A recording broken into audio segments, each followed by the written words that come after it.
Guys, sebenarnya kita bisa bikin anvil farm guys.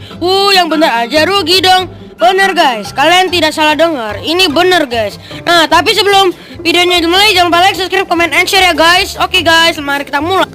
Ini ya guys, alat-alat yang dibutuhkan guys. Dan jadi yang pertama kalian harus menaruh big drip leaf. Habis itu kalian pencet lever. Habis itu kalian aktifkan levernya. Dan jadi seperti kayak gini guys. Tuh. Habis itu kalian taruh anvilnya di sini guys. Canda guys, sini guys. Nah, sini guys sampai ngeglitch kayak gini guys. Dan habis itu kita akan save and quit guys. Habis itu kalian masuk lagi guys.